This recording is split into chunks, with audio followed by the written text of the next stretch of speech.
Assalamualaikum semuanya, selamat datang kembali di Bisik Malam. Terima kasih buat kawan-kawan yang udah berkenan mampir ke channel ini. Pada kali ini ada satu cerita dari Mas Hendra di Cirebon. Mas Hendra menceritakan pengalamannya di tahun 2012. Waktu itu Mas Hendra sudah bekerja sebagai seorang karyawan di perusahaan swasta yang ada di wilayah Cirebon.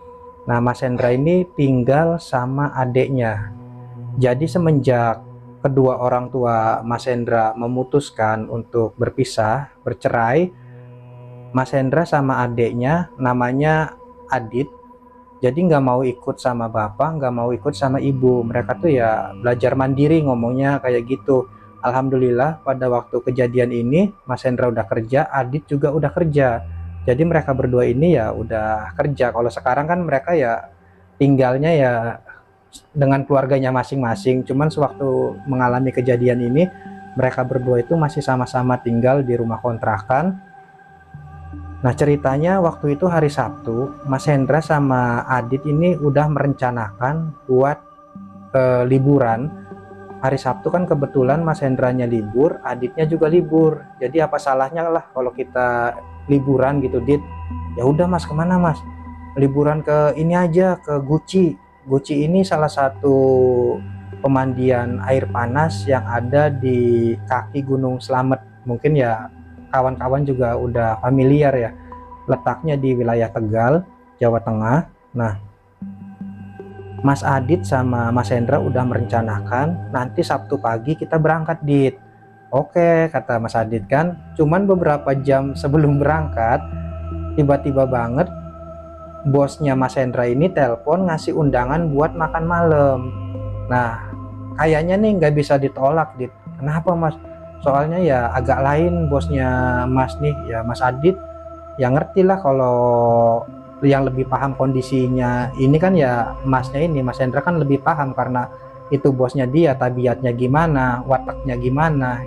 Kalau menurut Mas Hendra nggak bisa ditolak ya berarti ya udah nggak bisa. Ya udah Mas, nggak apa-apa, kata Adit, nanti berangkatnya malam aja habis acara. Emang kamu nggak apa-apa gitu, Dit? Nggak apa-apa Mas, kata Mas Adit. Ya udah, akhirnya Mas Hendra pun ya sorenya ke acara bosnya dulu. Setengah 9 malam baru mereka jalan menuju ke Guci itu, naik mobil mereka berdua nih. Nah, naik mobil terus ya alhamdulillah mereka pun ya ngobrol-ngobrol di mobil nih lancar sampai akhirnya masuk ke area Tegal. Terus ya pas menuju ke area pegunungannya itu berarti udah ngelewatin Slawi lah kayaknya. Menuju ke area pegunungan itu kedengeran suara keras, brak kayak gitu, kayak suara tabrakan. Nah, habis ada suara keras ini, ya arus lalu lintas langsung berubah. Yang tadinya lancar, mendadak mulai merapat, ngantri, jadinya macet. Lah, kok macet Mas, kata Mas Adit. Iya Dit, kenapa ya? Kayaknya tadi kecelakaan Mas. Apa iya ya Dit ya, kata Mas Hendranya. Iya, ya udahlah kita tungguin aja, paling juga cuman sebentar, kata Mas Hendra kan. Nah, Mas Hendra pun ya ngebuka jendela pintu supaya bisa ngerokok kan, ngerokok terus ditunggu-tunggu 10 menit, 20 menit sampai 30 menit, ternyata si mobil ini nggak ada pergerakan sama sekali. Mobilnya tuh ya masih stuck di situ. Ada satu lagi yang janggal, jadi dari tadi kalau dipikir-pikir nggak ada mobil yang datang dari lawan arah. Nah, mobilnya tuh ya dari depan nggak ada, dari sini juga nggak bisa maju ke sana. Berarti kan kehalang oleh sesuatu. Perjalanannya ini, jalannya ini dihalang-halangi oleh sesuatu. Nah, karena penasaran, makanya Mas Hendra tuh ya mau ngecek ke depan, ngomong sama Mas Adit, Dit, kamu duduk sini di kursi supir. Mas mau kemana Mas? Mas penasaran mau ngecek ke depan. Oh ya udah, hati-hati Mas. Iya. Jadi ya Mas Hendra turun dari mobil. Pas Mas Hendra nengok ke belakang, rupanya di belakang juga ya antrian tuh udah panjang. Macetnya tuh panjang. Udah nggak tahu lah istilahnya itu mah mengular katanya. Udah mengular ke belakang. Nah, jadi ya lah kok udah panjang kayak gini, mau balik lagi atau gimana ya. Ya udahlah, cek dulu ke depan. Jadi Mas Hendra jalan ke depan, supir-supir yang lain pun ya ada beberapa yang ngikutin Mas Hendra, pada keluar dari tempat duduknya ngikutin Mas Hendra ngecek ke depan.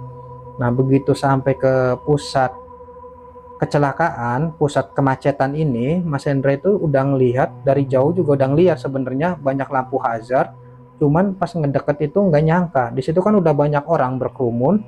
Nah pas Mas Hendra ngelihat ada mobil bis yang posisinya udah terbalik nindih mobil minibus, terus beberapa mobil minibus di belakangnya juga kondisinya udah hancur. Di situ ada suara tangisan, suara teriakan, ya sedih lah pilu ngelihatnya, kaca-kaca pecah berserakan gitu kan. Ada juga yang ngomong, ini gimana mau nolonginnya, orang ambulannya aja mau kesini kejebak macet nggak bisa lewat.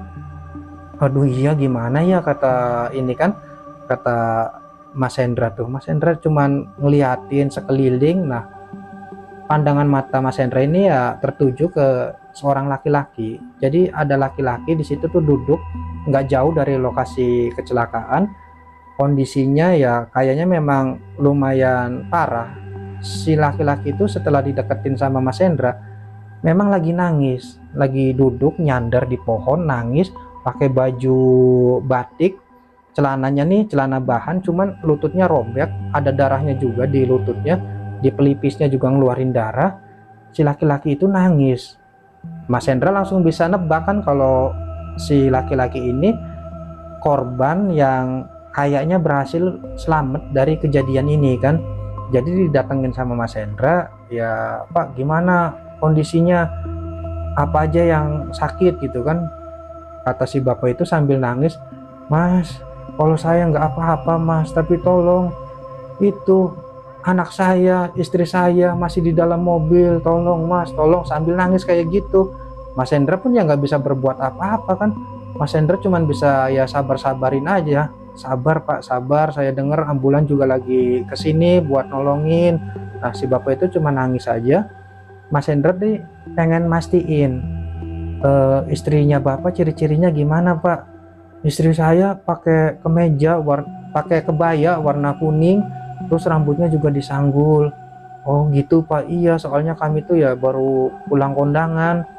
Nah pas bapaknya ngomong kayak gitu, Mas Hendra kan ngelihat di kerumunan itu ada ibu-ibu pakai kebaya warna kuning, rambutnya disanggul, memang ya nggak terlalu rapi lagi karena mungkin habis kecelakaan kan.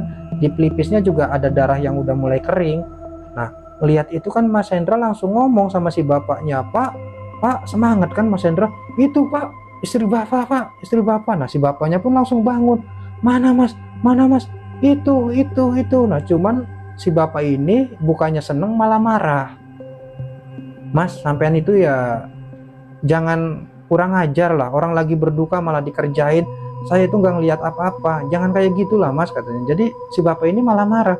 Lah kok malah marah, bukannya itu istrinya kan, kata Mas Hendra kan. Soalnya Mas Hendra ini deket apa ya, jelas banget ngeliat tuh jarak Mas Hendra sama si ibu itu juga nggak terlalu jauh, paling cuma 10 meter.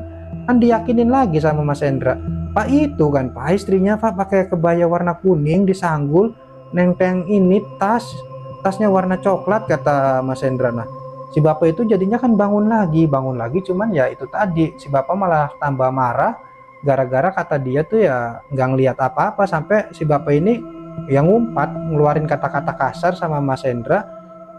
Mas Hendra ya cuman diem aja, si bapaknya ya terduduk lagi terus nangis lagi, si bapaknya nangis lagi.